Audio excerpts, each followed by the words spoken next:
Our second and final General Van Fleet Award goes to Seri Pak, and we have a video as well to help us to appreciate even better why this honor is being bestowed on really a national hero of South Korea.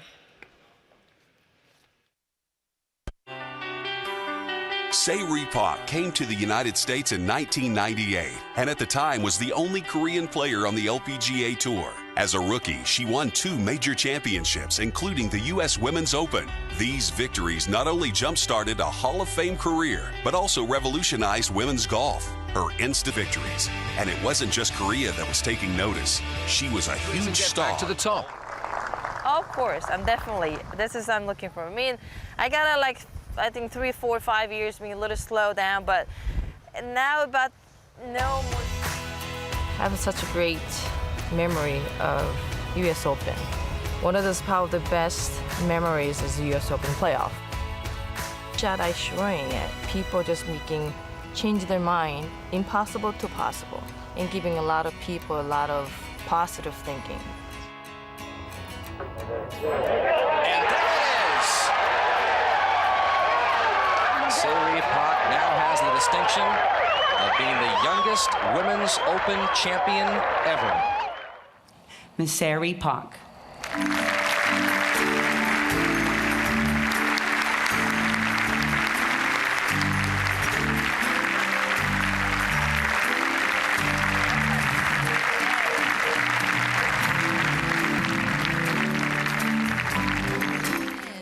10 years after, rookie again, I feel it's great.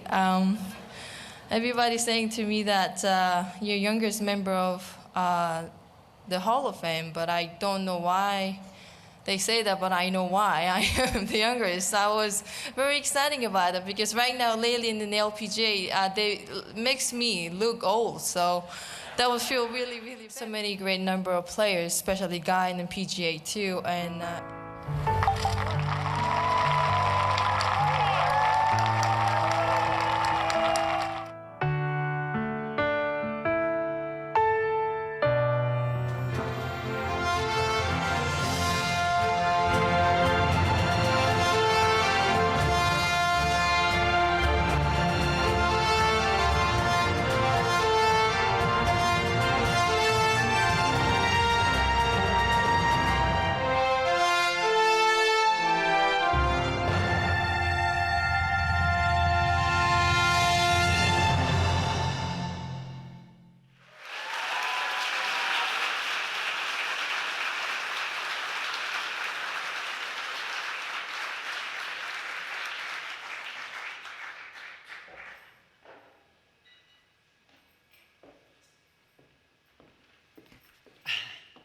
So I'm taking the privilege of being, I'm back. What more can we say about Seri Pak? But I have to say something to contribute. But Molly, I appreciate your comment so much. Chairman Yoon, your description of Korea and everything.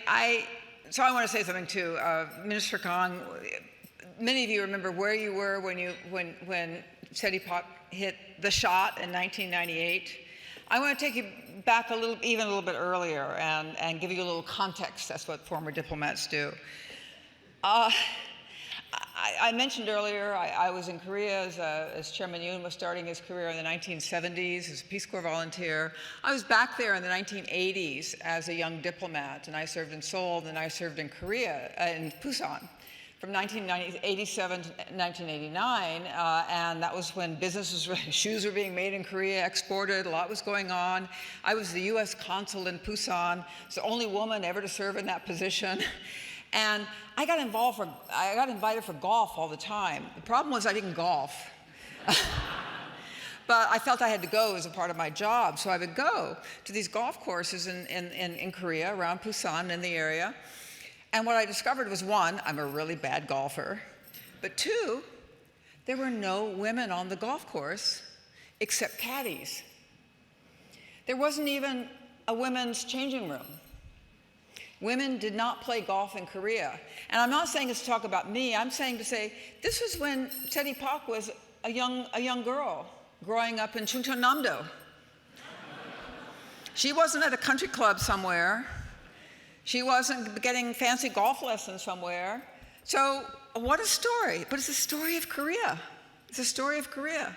She started playing golf, and by 1998, she beat everybody else. And she beat it the way we saw there, by being not just the best, but the most determined. It's such an amazing story, and it's such an amazing transformation in a short period of time that epitomizes to me the story of Korea.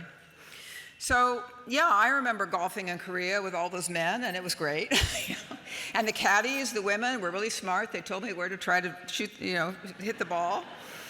But to see Seri in the 1990s emerge on the world stage, shock the world stage, she revolutionized women's golf.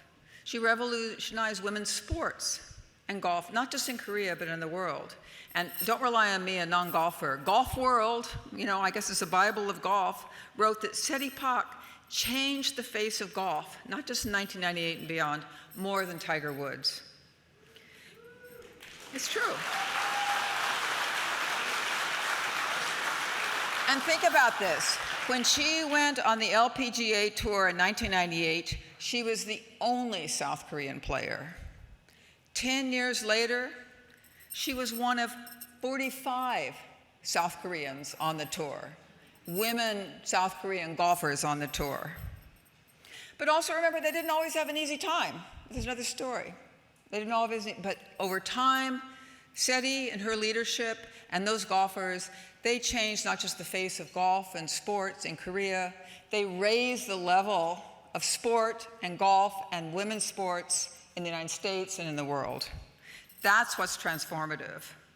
So yeah, it's not surprising that not only South Korean women golfers today call her Onni, or Wang Onni, older sister, great older sister. We all call her a pioneer. And maybe even some of those successful men golfers, maybe they call her Nuna too. Older sister.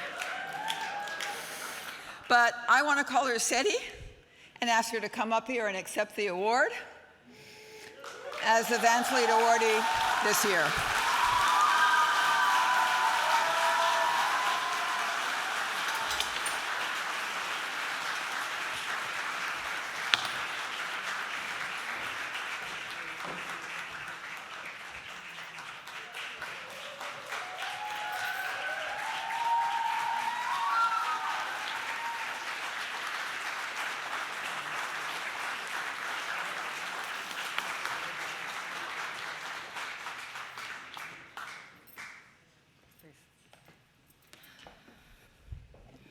Wow, has been speak English for a while, so it's gonna be a little nervous. But first of all, I'd like to thank Korea's society and of course Kathy and Thomas. It's really such an honor to receive Bentley Award because it's really special and very meaningful for me to having this award because I said already has been 26 years ago. Actually, it's already been times in past 26 years. I'm still not used to that years. Back in 1998, my age is 20. I said, of course, from Korea as a rookie. Only one dreams about playing golf. Only one dream actually I'm thinking about. I want to be #1 or best golfer in the world. Of course, the LPGA Tour is gonna be most, I said, strong feel and dream stage. So I decided to play and join the LPGA Tour. So I moved to US, of course, myself alone. Back in the day, I don't know anything about. There's no friends, no family, just myself. Of course, I'm still not good enough in English, but it's just to myself to be travel and learn every day, every month, year after year. And first, my winning, of course, everybody think about the 1998 Women's Open, but my first winning is is that McDonald's. That's first major.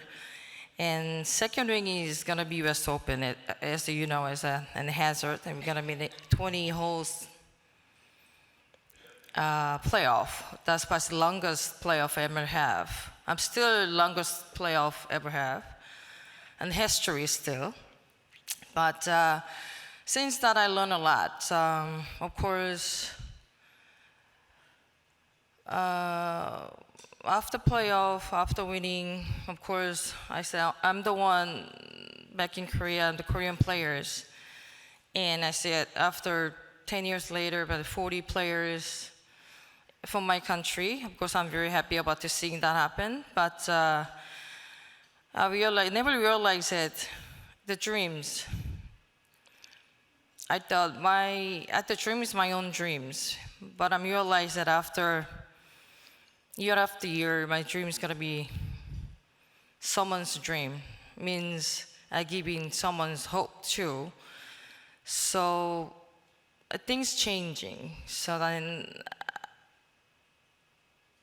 I was thinking about when I retire. Then I said myself, how we're gonna be next, my life to be, how gonna be live my life, a second my new life. As a player, I'm a lucky person because I'm making my dreams comes true, which is like tonight. It's what a wonderful night, it's a special tonight for me too.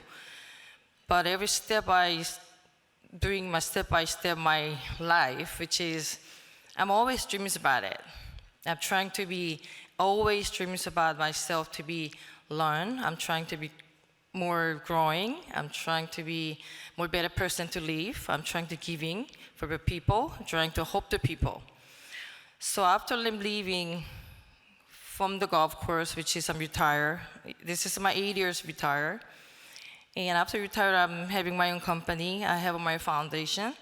I realized that I said, my dream's giving to another people's dream, and I giving to people the hope. So things changing. So that's why tonight, Bentley Award is gonna be giving a lot of new memory of a new life tonight. So the meaning award tonight is, again, I really strongly